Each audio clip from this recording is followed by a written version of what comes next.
ever wonder what therapists talk about over coffee?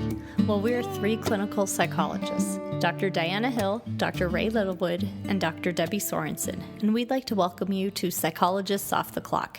In this podcast, you'll get a glimpse into the books we read, the research we think is interesting, and the ideas from psychology that we use to thrive in our own lives. Our webpage is www.offtheclockpsych.com, and there you can find resources we mention in this episode, as well as other podcasts we've posted. You can also find us on iTunes, Facebook, and Twitter. Thanks for listening. Hi, Rae. It's so good to see you today. Hi, Diana. It's good to see you too. How's it going? How are you doing there? We're good. It's sunny and warm and beautiful in Santa Barbara. How are you doing in Albuquerque? Well, it's freezing and windy and Cold. It is sunny. Yeah. But yeah, staying inside tonight for sure. Well, Yeah. I'm super excited to talk with you about parenting with awareness and mindfulness today, and to learn about what you've uncovered in some of your research, and then also talk about some of the practices that we do with our own children. Yeah. I've been thinking about this idea for a long time because, I'm really into parenting. I really like parenting, and what's out there in terms of advice for parents these days. Mindful parenting is one area that has gotten a lot of attention, and there's a lot written about it, just books, magazine articles. And what I've been finding is that it's kind of gotten watered down, that mindful parenting tends to be presented kind of as this list of things to do with your kids that are mindful. Mm-hmm. And what I'm really interested in is why and how does mindful parenting, help the development of your kid? And as a behavioral psychologist, I really want to know, I really want to be sure that what I'm doing is matching the developmental needs of my kids. So I'm interested in how mindful parenting sort of connects to those behavioral principles that I kind of live by. That sounds great. Yeah. And I'm also curious about the research that's out there in terms of the effectiveness of some of these mindful parenting approaches. What have you found in that area? Yeah, that's another good question. There's been some research. The most recent meta-analysis was from 2016, and it included 7 randomized controlled trials. So pretty, kind of moderate to mediocre quality.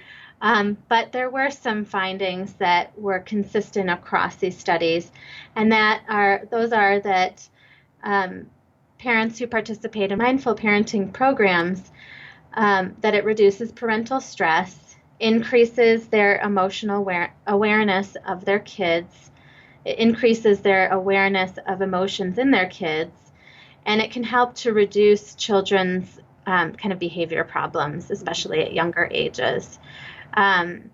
So I think that, all of these studies are involving families or parents who are in a treatment setting. So there hasn't been much done to kind of just look more generally at how this kind of the approach to parenting works across different types of, the sort of more general settings in the public. And what you tend to find in the sort of public arena on mindful parenting is that people are sort of attracted to what they're interested in, right? You say the word mindfulness, and if somebody's interested in mindfulness, then they're interested in mindful parenting. But it doesn't often reach beyond the people who are sort of already interested in mindfulness. So there's also some work that needs to be done on kind of bringing this into the fold of what's kind of like the common language that we use in parenting. And there are a couple of pretty large studies that are trying to do this. One is called the Mindfulness Enhanced Strengthening Families Program, and that's one that's being done in the United States. And then another one is called Tuning Into Kids, and that's emotion-focused parenting, and that's being done in Australia. And these are really like national programs that are trying to test out whether this is effective. So definitely more to come. Yeah. So I'm curious about how maybe we can just start with the definition of mindfulness and how mindfulness is defined in the context of parenting. Yeah. Um, so in mindfulness or in mindful parenting, children's emotional developmental needs are really seen as primary. That's the building blocks for all of the other goals that we have as parents and for our children. And as you and Debbie talked about in our episode on children's emotions, emotional development really starts in children in infancy and continues throughout early adulthood. And it's associated with all kinds of outcomes in terms of social, moral, academic outcomes. Similar to just general mindfulness programs, the qualities that mindful parenting is trying to engender is having present-centered attention and awareness, using intention and purposefulness in what approach you're taking to interacting with your child, and then your attitude sort of toward the experience, that you're approaching parenting with interest and curiosity and non-judgmentalness and compassion and all of these kind of ways of sort of remaining open to the experience rather than trying to kind of what they call like sort of parent-driven goals rather than they talk about parent-centered goals versus child-centered goals versus relationship-centered goals. And mindful parenting is really trying to aim for those relationship-centered goals. Like the interaction between you and your kid is really what is sort of transformative in teaching the kid about emotions. Right. And in talking about those core qualities of mindfulness, it makes me just think about the implications of technology and how that downstream is going to affect sort of our parenting and our relationships. So in so many times now when I'm like at the library with my child and I'm on the floor, playing trains or whatever, and so many parents are sitting in chairs on their phone while their child plays trains and and this or at the park or wherever. And if we're thinking about these qualities of being present centered and giving your attention and awareness and having purposefulness, how do we also really put intention around attention, and being present? And so I'm sure some of the parenting dimensions that you talk about today will address some of that, but just makes me think about how we're interacting with our kids. Yeah, there's lots of distractions these days for both the parents and the kids. And absolutely, mindful parenting does not sort of drive values, right? I mean, it's really not, it's not recommending like these should be your priorities with what you do. You know what I mean, in terms of how much technology you allow in your house or things like that, right? It's not prescriptive like that. It's more like looking at the sort of underlying process of just, if you are paying attention to what you're doing, then you have choices. And if you're not, then you're, getting out of autopilot parenting or out of reactive parenting. And maybe choosing when you're going to be having a choice of when you're going to be mindful and aware and when you're choosing not to. It's sort of like mindful eating. If we're sitting there chewing and aware of every single bite as if it was like, a full emotional experience, we're never going to finish our meals. But there's times in appropriateness to be able to really be mindful of what we're eating and present, and then other times when we can just sort of eat to eat. And the same thing in terms of relating with our children. There's going to be times when it's really important that we attend and are mindful and present, and other times where it's okay to go and it's not, like you said, it's not a judgment call, right that you should never be on your phone around your child, but how are you using your awareness and intention with your child? Absolutely. And when you described that just now, to me, it just is self-regulation, right? I mean, it's like if you have the capacity or you're intending to pay attention to what you're doing and you have the capacity to notice and tolerate or work on reducing an intense emotion, then you're just better equipped to be able to see the choices in front of you. And that's what you want to be, sort of communicating to your kid and teaching your kid. Right. And so mindful parenting is really about kind of embodying what you want to pass along to your kid, which is that capacity to be in the moment with what's happening and, and not flip into avoidance or escalating or, all of those things that, or even just, indifference, Mm-hmm. right? Yeah. So let's talk about the mindful parenting dimensions, the 5 mindful parenting dimensions for effective parenting behaviors that you've identified. Yeah, so the first one is listening with full attention.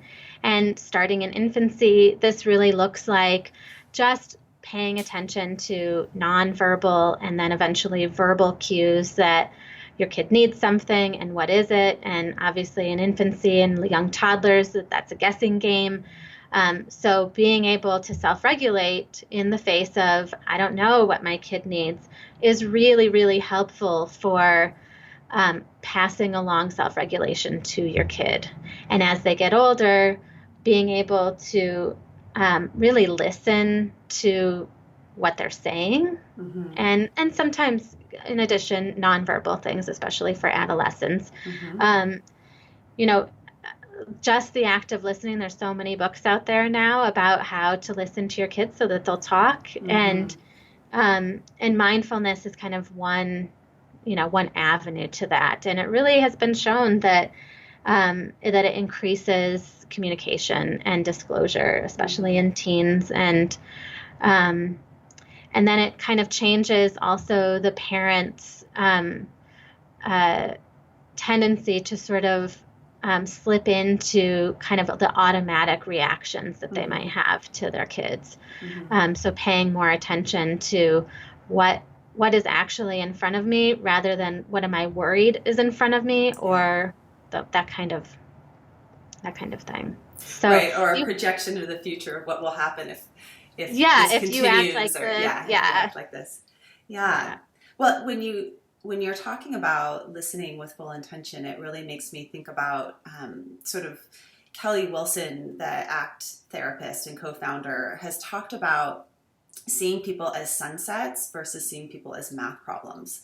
And I think that we can take that approach with our children as well. We could either see them as a sunset, which has many colors, and your full experience of viewing a sunset is very different than turning your sunset into a math problem, like looking at the physics of how the rays of light get refracted. And, once we get entangled in the problem and seeing our child as a problem, we miss out on the child. And our children are very much like sunsets over sort of different developmental times in their life. So what feels like eons is actually short. And so, our experience of a child as a toddler is going to be different than our experience of a child as an adolescent.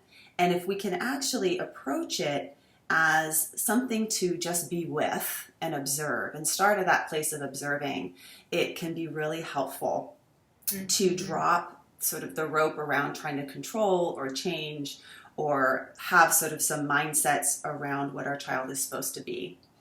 I think in particular with adolescents, that's one of the first pieces of advice that I give to parents, and I'm working with parents with adolescents, is you're missing out on the sunset of your child. You're getting so entangled by the behavior and the things that you don't like or the conflicts that we're not able to see anymore and you're not able to hear anymore. So what if we were just to pause and see them as a sunset?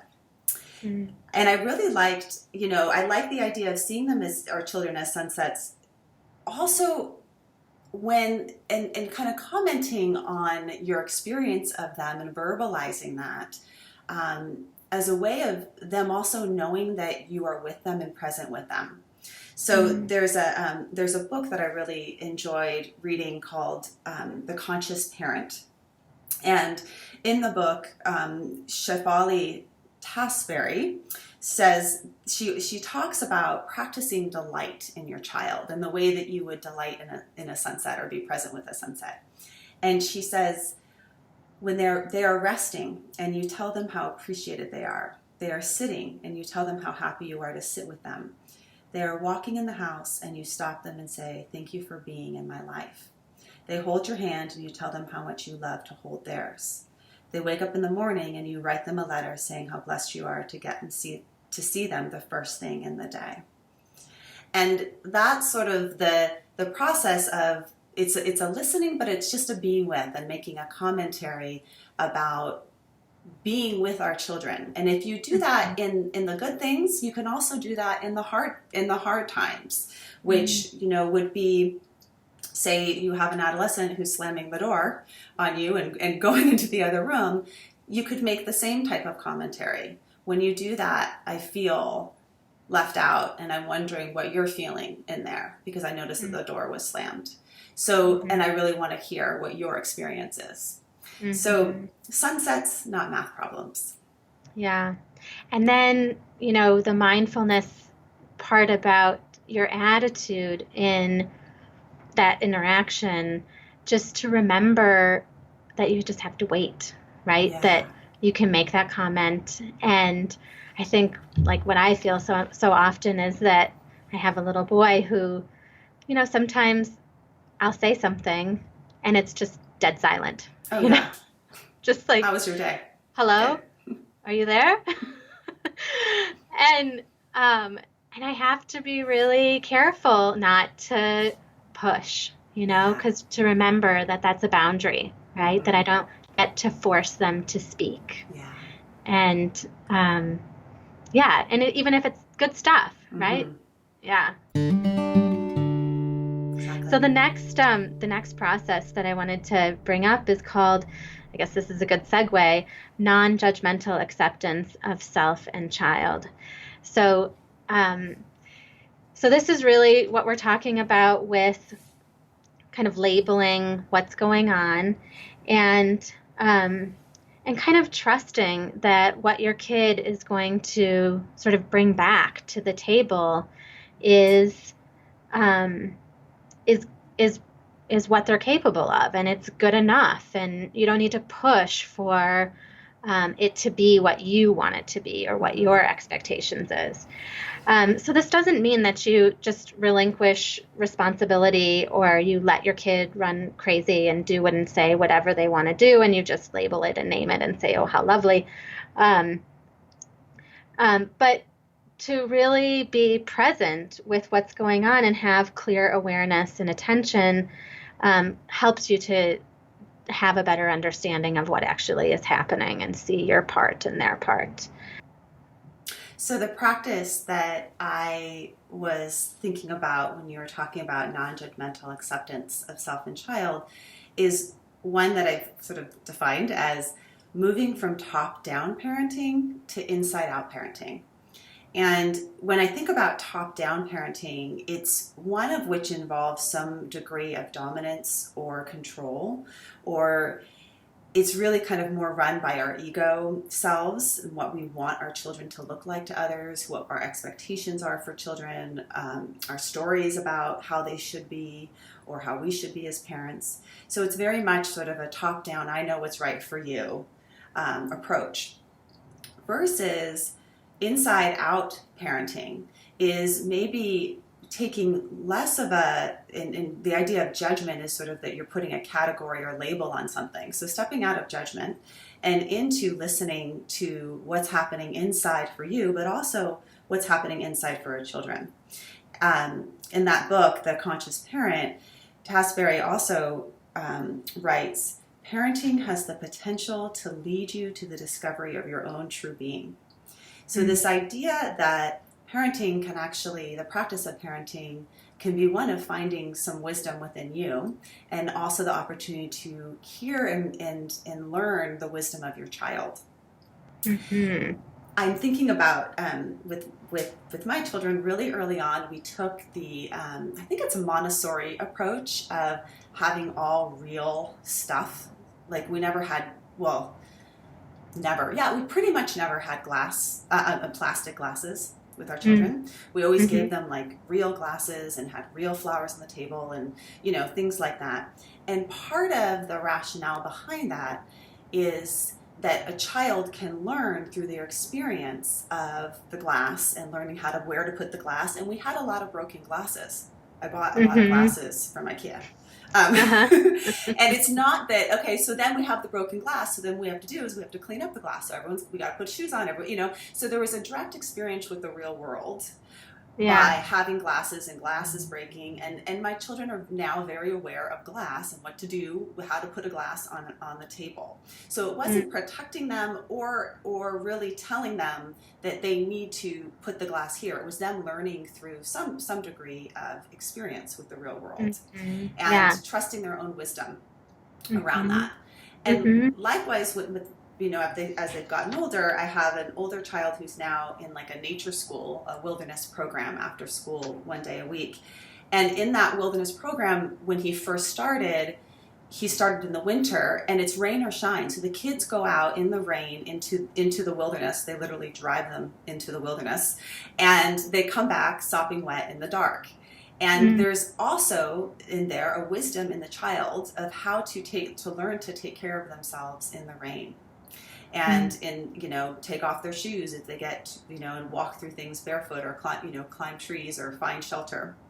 And that's also it's trusting the wisdom of the child and them learning from their own inside out and giving them space to do that.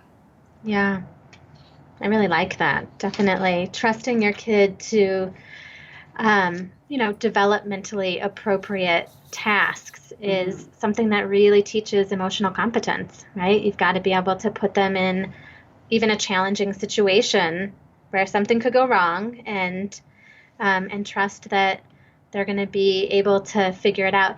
It reminds me of this one, I listened to some parenting expert, I can't remember who it was, but he was surveying a group that he was lecturing, and he had everybody answer the question of, tell me your favorite childhood memory or something. And then the next question was, were your parents there or not? And predominantly everybody's memories, their favorite memories from childhood, were without their parents.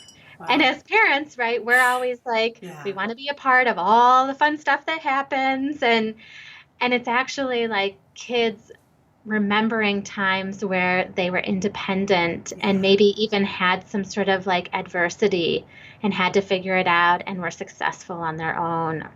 That really is transformative, especially around, this, like our older boys right now, 7, 8 years old. They really want to be out there kind of figuring out things for themselves and kind of creating, like you're doing with this nature learning, opportunities for him to really be autonomous and go out there and explore. And how can we create a container for exploration that is safe, that there's a degree of they're not going to die, but then has enough room for them to learn through their own inside out. And that's part of it. It's also, it's this constant toggling, I think, back and forth. Between containment, but then also allowing for exploration, and where judgment just gets in the way of all of it, because we can't listen when we're judging, really, to our internal selves. Right. So how about number 3? So the third one is emotional awareness of self and child, and by practicing this part of mindful parenting, the idea is that all aspects of parenting are influenced by both negative and positive affect. And the more intense that your emotions are, the more likely they are to kind of trigger these automatic reactions and behaviors that really undermine parenting, what you're going for. And what we're going for in mindful parenting, again, is emotional competence, and kind of this idea that we're talking about with kids being able to take on developmentally appropriate responsibility for their behavior and their emotion.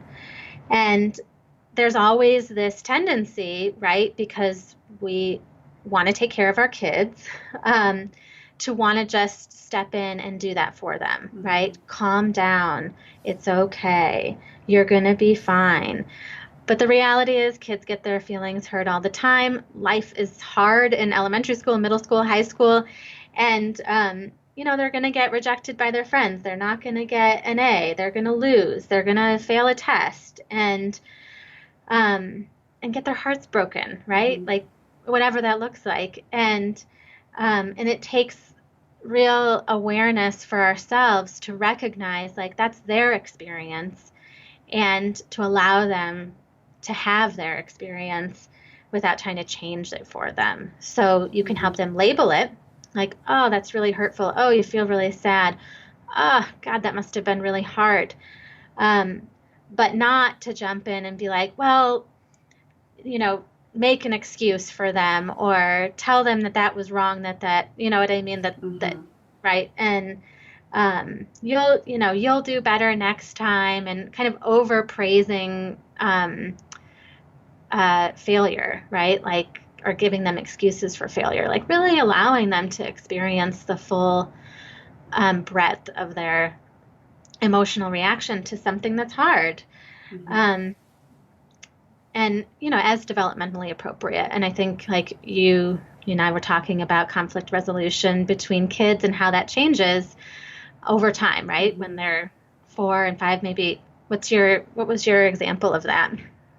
Well, with conflict resolution, I think, it's interesting because I think the emotional awareness is your internal emotional awareness is the foundation of conflict resolution. So early on, children learning how to identify their own emotional state, right, of what's happening for them and be aware of that. And then the next step that develops is this whole concept of perspective taking and being able to get into the other person's shoes.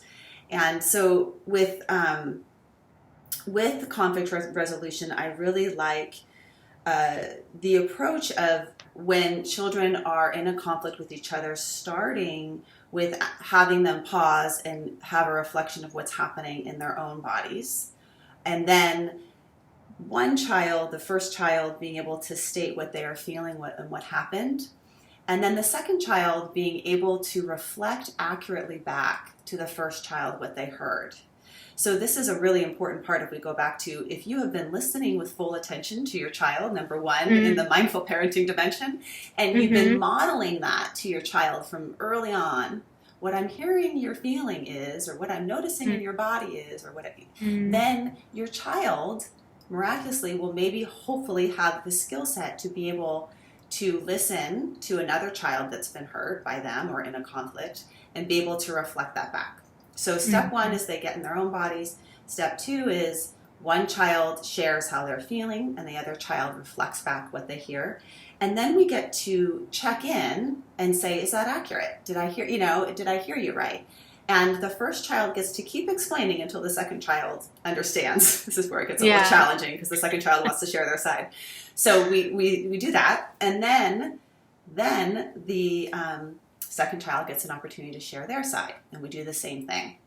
And we've been working on this with our kids. So my kids are 4 and 7 now. So my 4-year-olds can do this with a lot of structuring and scaffolding. But it really is helpful because we could even just stop there. And once we've been heard, as we know this from our own relationships, it means a lot to be heard. Then once both sides have been heard, we move into the last step, which is how can we work together to solve this problem? And really putting the solution of the problem in the children's hands.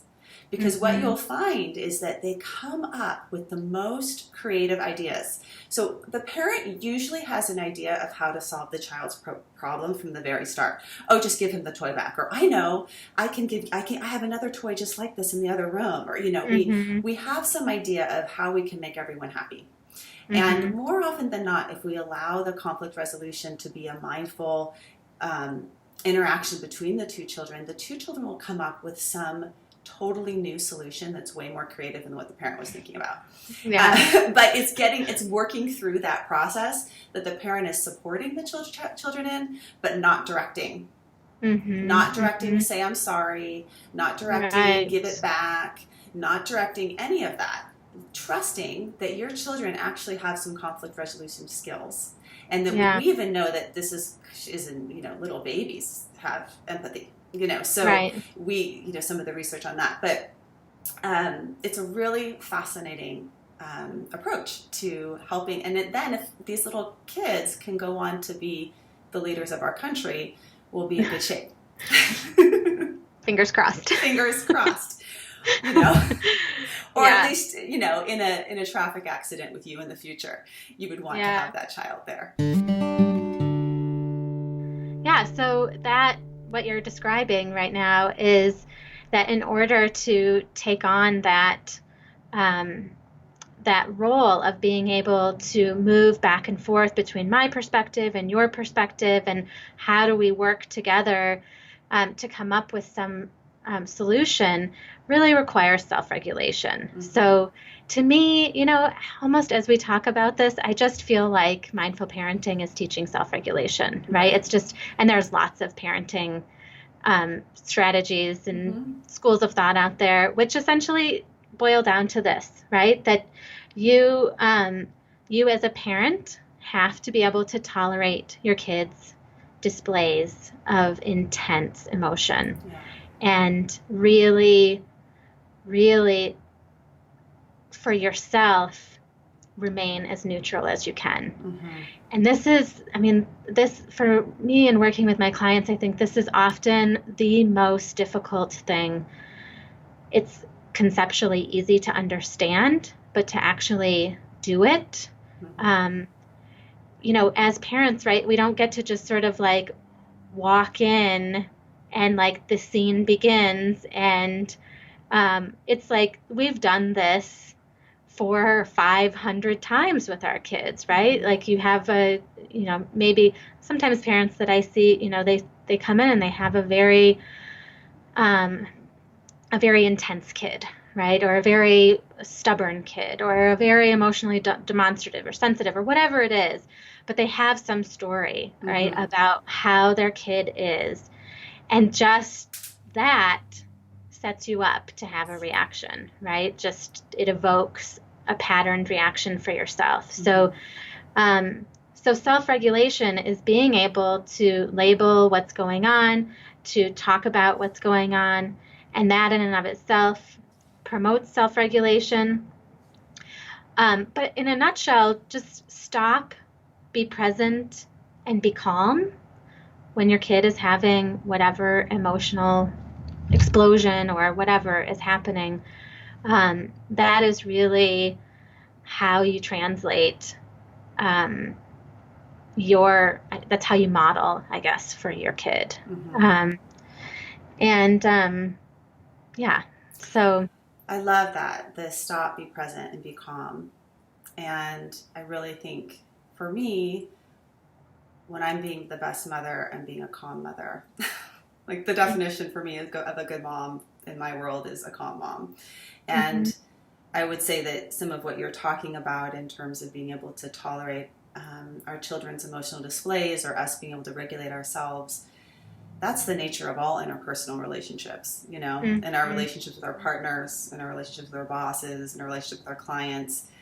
If we can work on that part, then we can be just so much more effective.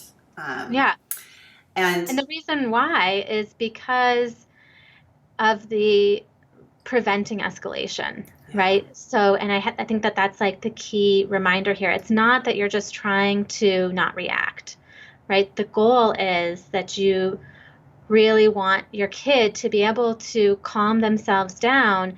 And the thing that's most not going to help with that is you having an even bigger reaction, right? And that builds and builds and builds on itself, and it makes it really difficult for either person to self-regulate.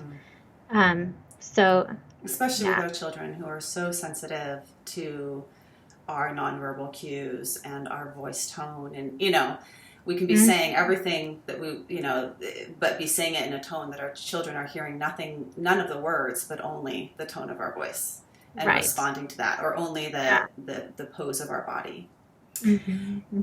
So one of the things that we introduced to our home a while back to help with this stop, be present, be calm, was a mindfulness bell. And we introduced it probably when my littlest was like, he was still crawling around. And what the idea was is that my partner and I had traveled to Plum Village, where Thich Nhat Hanh's monastery is, before we've been married. And one of the things that I remember sort of viscerally about my experience there was that the bells ring throughout your day, and every time a bell rings, you pause and you get into your body and you take some mindful breaths. And because that was happening throughout our day, it naturally translated into us just being more present. It's sort of like you weren't just meditating for 30 minutes in the morning and then going back to being in your head the rest of the day. You were in your body and doing these check-ins with yourself, these mindfulness check-ins throughout your day.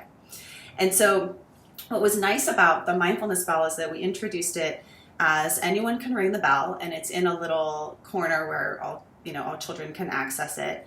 And when the bell is rung, we all as a family pause and we take a breath and we just get back to ourselves. So whether it's like, say things are just getting really out of hand and chaotic and we need to ring the bell, or maybe we need to just ring the bell because it's kind of fun to ring the bell, and have complete control over my family and watch them stop and breathe. That was for a while. We did that. Or also bringing the bell to our family meetings and, starting our family meeting with a bell ringing to become mindful and present with each other.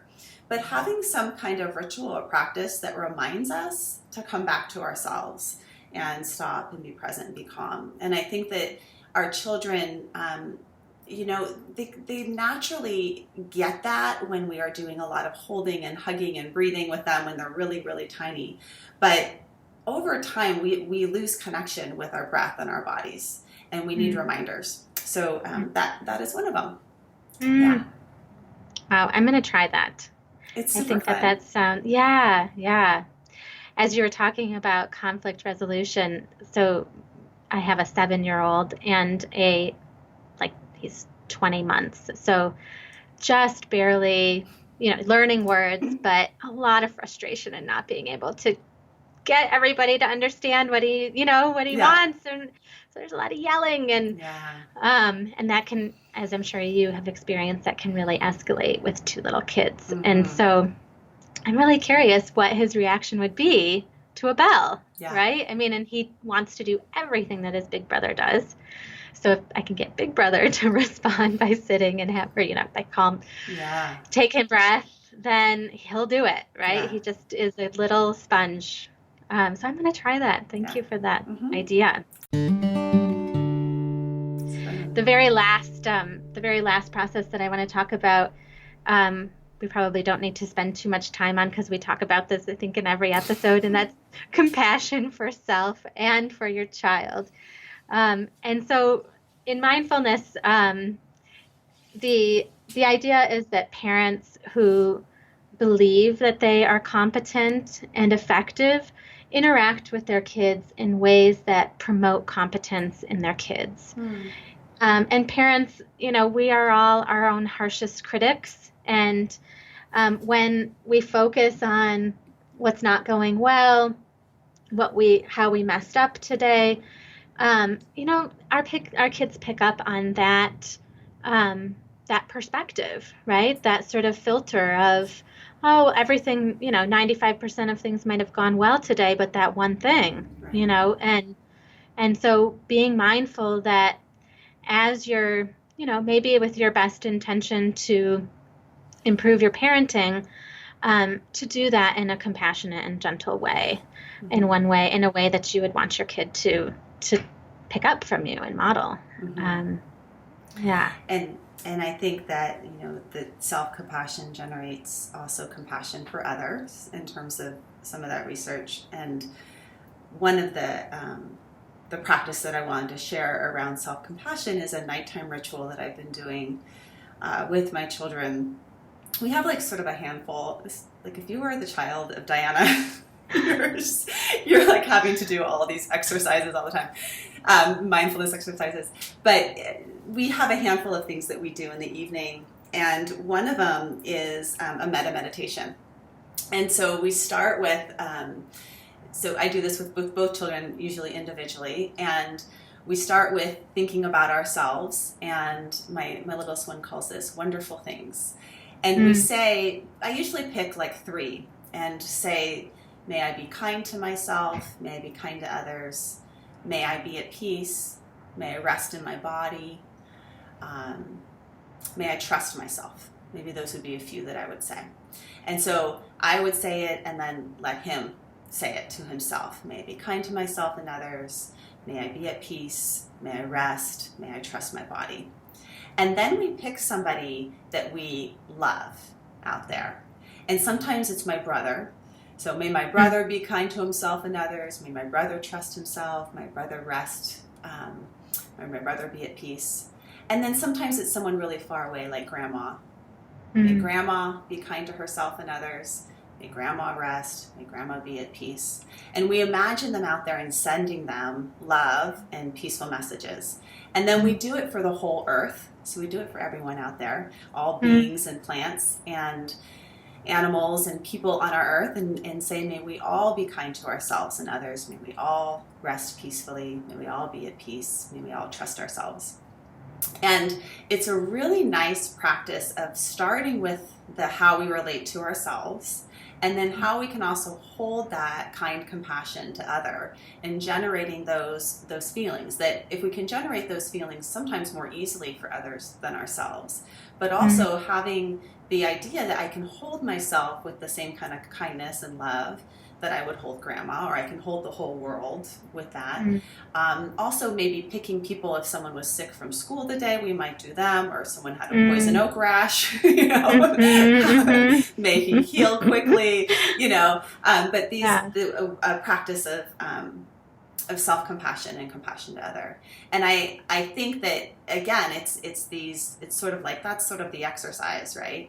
But then how would we apply that in our daily lives? And I think it can translate into maybe how we respond to ourselves when we're having a hard time, or how our children responds to themselves when they're having a hard time.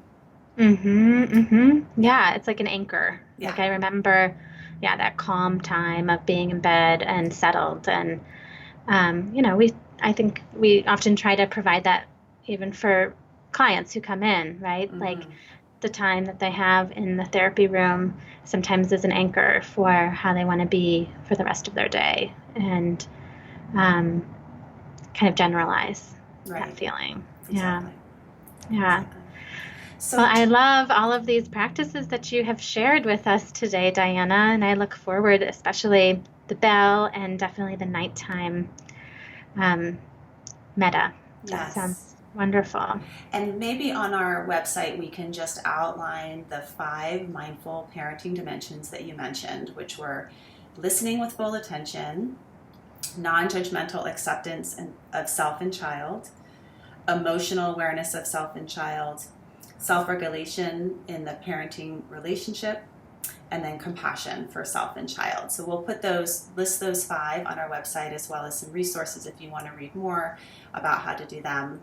And I'll also list the 5 practices that we talked about in the context of those dimensions. Awesome. That sounds wonderful, Diana. Well, it was really great to talk with you today about parenting with awareness, and I look forward to our next episode. Yes, I'm going to go be so nice to my children. Yeah, me too. We have definitely. I feel very regulated. I feel very regulated too. Okay, have a good rest of your afternoon. Okay, bye-bye. Thank you for listening to Psychologists Off the Clock. You can find us on Twitter, Facebook, and iTunes. You can also find us at www.offtheclockpsych.com. That's offtheclock, psych.com. Music by John Gu and Susie Stevens.